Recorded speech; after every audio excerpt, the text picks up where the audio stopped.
nga mediat për shembull gjatë ditës së sotme sepse është pjesë e sigurisë.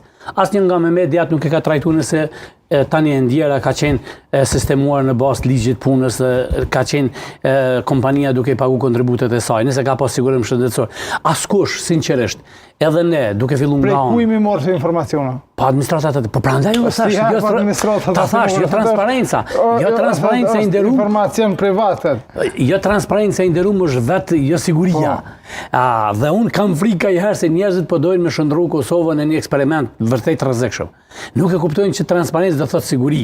Dhe ne si qytetarë të Republikës Kosovës, cilë pagujmë taksa për përfaqësuesit e shtetit, kemi më nevojë me ditë nëse një person është rrezikshëm për mesin, për shoqërinë, për ambientin, për gjitha, dëshirojmë të dimë kundrejt asaj që tam të drejtën ju mund të deportoni apo mund të keni suksese vetëm nëse keni çaste të caktuara.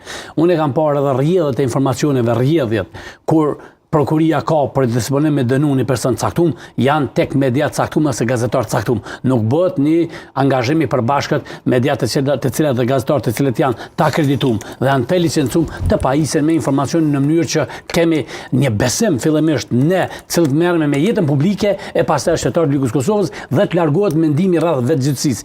Ne jemi duke punuar në vazhdimsi për të dërguar qytetarët tek vetëgjyqësia dhe vetëgjyqësia është njëri ndër shkaktarët apo shkaqet kryesore të rrezikut apo sigurisë publike, domosdoshmë rrezikimit cenimit të sigurisë publike në Kosovë. Dhe këtë e bojnë përgjithësit. Unë nuk pajtona tërësisht me kryetarin e komunës që tha pak më parë se duhet.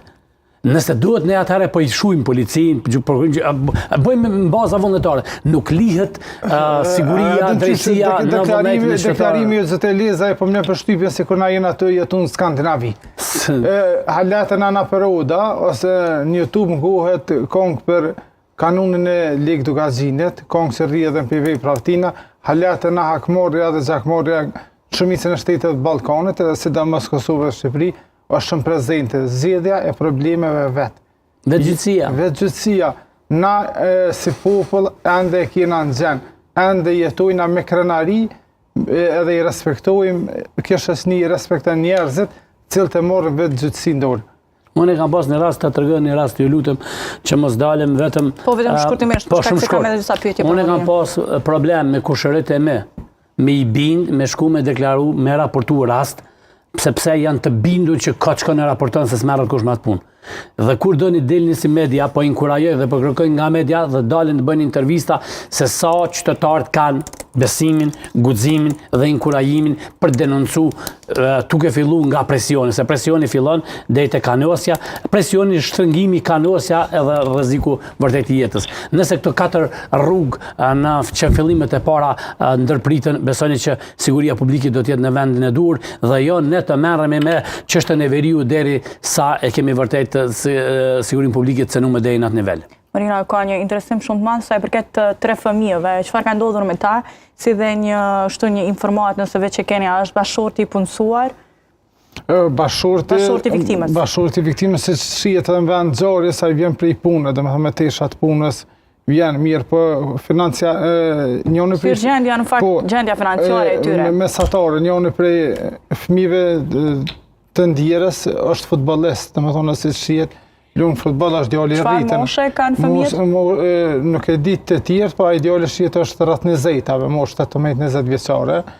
Edhe kaq më shumë nuk dihet për shkak se shumë dhimbje madhe pe i dishit, ka qenë edhe po në fakt edhe rrëfimi ishte shumë emocional të cilën sollët nga kunoati i viktimës. Emocionalca ku s'ka ku shkon më, unë kam qenë djem vend xorës, kam qenë të kaluar rrugës derisa kam rri ekipi, ka qenë një prej momente më të mërshme kur burri soi na ka bashorti kur ka orë në gjendje.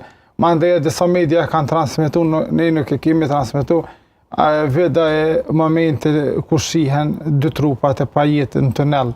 Dhe më thonë ka qenë është një detaj lutem nëse e dini shumë rëndësi. Kur flasim për ne që merrem me punë sigurisë, na intereson ky fakt. Sa shpejt ka ardhur policia e Kosovës Sa shpejt ka arë ambulanca, a ka qenë jetë dhe a janë marrë masat për me provu me këthy një jetë, masat që janë standarti protokollet. Në fakt, mua më intereson edhe kush e ka raportuar rastin. Edhe kjo është shumë interes. Rastin e ka raportu zonja, fësinja asaj që ka qenë ajo që ka qenë bashkë me të. Bashkë me të, ka ikur për i vendit zorës. Sa shpejt ka arrit policia, ju kanë dhënë ndihma e parë. Nuk e di.